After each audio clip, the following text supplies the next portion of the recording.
स्वामी समर्थ. आजच्या नवीन व्हिडिओमध्ये आणि श्री स्वामी समर्थ या यूट्यूब चॅनलमध्ये तुमच्या सर्वांचे सहर्ष स्वागत आहे. आज आपण श्री नवनाथ कथा भक्तिसार अध्याय 12वा घेणार आहोत. या अध्यायामध्ये कनिफनाथाचा जन्म कसा झाला ते पाहणार आहोत. त्यासाठी व्हिडिओ शेवटपर्यंत नक्की ऐका. श्री गणेशाय नमः. श्री सरस्वते नमः. श्री गुरुभौम नमः. श्री नवनाथ सिद्धांना नमस्कार असो. श्री स्वामी समर्थ. जालंधराला त्याच्या जन्माची सर्वच कथा अग्नीने सांगितली. मग अग्नी म्हणाला, बाळा, तुझी काय इच्छा आहे ती सांग, ती मी पूर्ण करतो. तेव्हा जालंधर म्हणाला, अग्निदेवा, खरं म्हणजे मला कसलीच इच्छा नाही, पण आता हा जो मनुष्यदेह मी धारण केला आहे त्याचे सार्थक होईल असे काहीतरी करावे, नाहीतर कित्येक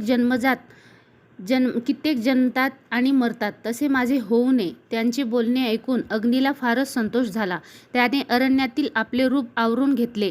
अग्निदेव जालंधराला आपल्या खांद्यावर घेऊन दत्तात्रेय जेथे होते तेथे पोहोचले. त्यांना बघताच श्री दत्तगुरू म्हणाले, अग्निदेवा, आज अचानक मजवर ही मोठी कृपाच केली म्हणायची. आणि हा बरोबर कोण आहे?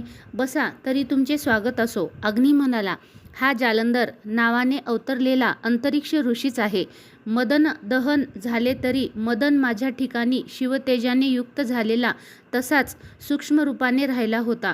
बृहद्रवा राजा सोमयाग करीत असता ते तेज मी यज्ञकुंडातून अंतरिक्ष ऋषीच्या जीवाशसह बाहेर टाकले. तोच हा बालक आहे. उपनयन झाल्यावर तो राजाकडून पळून अरण्यात गेला. तेथे माझी व त्याची पुनर्भेट झाली. त्याला जगात सर्वत्र चिरंतर कीर्ती प्राप्त होईल असे आपण करावे, म्हणून मी त्याला आपल्या पायाशी आणले आहे. दत्तगुरू म्हणाले, वा, फार उत्तम. मी त्याला सर्व विद्या संपन्न करेन. 12 वर्षे त्याने माझ्याजवळ राहिले पाहिजे. जालंधर राहशील का? अग्नी व जालंधर या दोघांनी त्याला मान्यता दिली. अग्नीने दत्ताचा निरोप घेतला व तो अदृश्य झाला. जालंधर दत्ताजवळ राहू लागला. दत्तांनी जालंधराला अद्वैततेचा बोध केला आणि त्याला नित्य आपल्याबरोबरच ठेवले. सकाळी भगीरथीत स्नान करावे, विश्वेश्वराचे दर्शन घ्यावे, मग कोल्हापुरात भिक्षा मागावी, पांचलेश्वरी भोजन करावे व माहूरगडावर रेणुका मातेच्या मातापुरीत रात्री विश्रांती घ्यावी, असा श्री दत्तात्रेयाचा दिनक्रम त्यात जालिंदरसहही त्यांनी बरोबर घेतले. आणि 12 वर्षाच्या अवधीत शस्त्रास्त्रे, वेद, शास्त्रे, विद्या व कला यांचे संपूर्ण ज्ञान दिले. अशा रीतीने विद्यासंपन्न झाल्यावर त्यांनी सर्व देवतांची त्याला दर्शने करवली आणि देवताकडून वरदाने देवविली.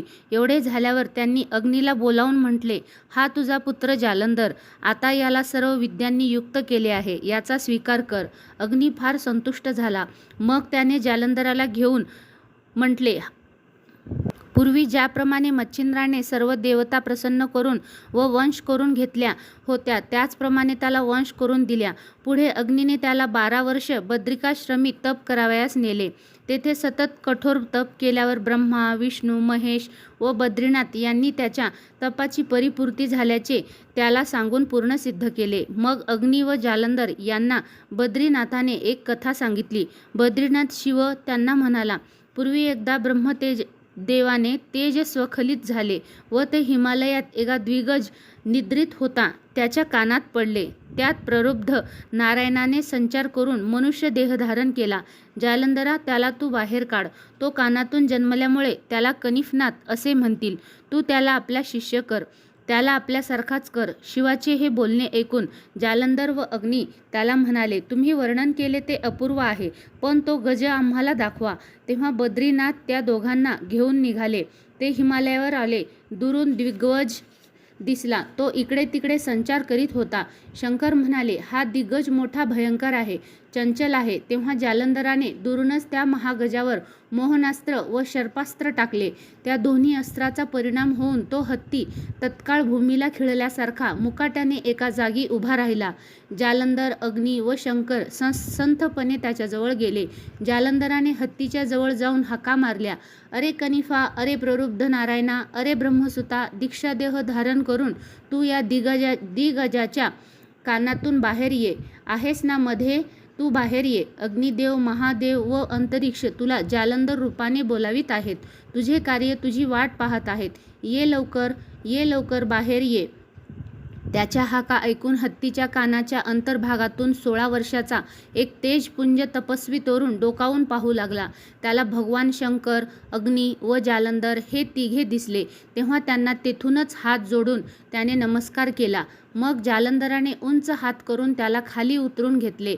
कनिफनाथाने खाली उतरताच तिघांना प्रणाम केला. भगवान शंकर जालंधराला म्हणाले, अग्निपुत्रा, या प्ररुब्ध नारायणाला अनुग्रह देऊन विद्या देण्याचे कार्य तूच करावयाचे आहे. अग्नीनेही शंकराच्या म्हणण्याला मान्यता दिली. तेव्हा जालंधराने कनिफनाथाच्या कानात गुरुमंत्राचा उच्चार केला. तत्काळ कनिफनाथाच्या मनावरील अज्ञानपटल दूर होऊन अद्भुत ब्रह्माचा साक्षात्कार होऊन त्याच्या अंगी अष्टसात्विक भाव प्रकट झाले. त्यानंतर भगवान शंकर, अग्नी, जालंधर व कनिफ असे चौघेही बद्रिकाश्रमाला आले. मग अग्नी जालंधराला म्हणाला, अरे, श्री दत्तात्रेयाने जी विद्या परंपरेने दिली आहे तिची प्राप्ती कनिफाला करून दे. त्याचप्रमाणे करण्याचे वचन जालंधराने दिले. तेव्हा अग्नी गुप्त झाला. पण बद्रीनाथ शंकर मात्र 6 महिने व्यक्त राहून कनिफाला दत्तप्रणीत सर्व विद्यादान जालंधराकडून होते की नाही हे पाहत होते. जालिंधराने कनिफाला सर्व अस्त्रे दिली, पण संजीवनी विद्या व वाताकर्षण मंत्र मात्र शिकवला नाही. त्याचा कनिफावर काही पूर्ण विश्वास नव्हता. त्या विद्याचे पालन कनिफ नीट करणार नाही असे त्याला वाटले. मग भगवान शंकर त्याला म्हणाले, अरे जालंधरा, अस्त्रविद्येच्या सर्व देवता कनिफाला वंश करून दे. तेव्हा जालंधराने सप्तलोक व सप्तपाताळ यातील सर्व देवतांना आवाहन केले. सर्व देवता आल्या. त्यांनी कनिफाला सर्व वरदाने दिली. इतकेच नव्हे तर जालंधराने जेव्हा त्यांना शाबरी विद्येसाठी सहाय्य करण्यास सांगितले तेव्हा तेही त्यांनी आनंदाने मान्य केले. त्यानंतर आपापल्या विमानात बसून देव व इतर देवता आपल्या स्थानास गेल्या. हरिहर, जालंधर, कनिफ असे 4ही जण बद्रिकाश्रमात 3 दिवस राहिले. अशा प्रकारे श्री नवनाथ कथा भक्तिसारचा अध्याय 12वा समाप्त झाला आहे. या अध्यायाची फलश्रुती अशी आहे की देवतांचा क्षोभ संपेल व देवता अनुग्रह करतील. देवाची कृपा आपल्यावर नक्कीच लाभेल. त्यासाठी हा व्हिडिओ नक्की ऐका आणि जास्तीत जास्त शेअर करा. आजचा व्हिडिओ जर आवडला असेल तर लाईक, शेअर, सबस्क्राईब करायला विसरू नका. श्री स्वामी समर्थ.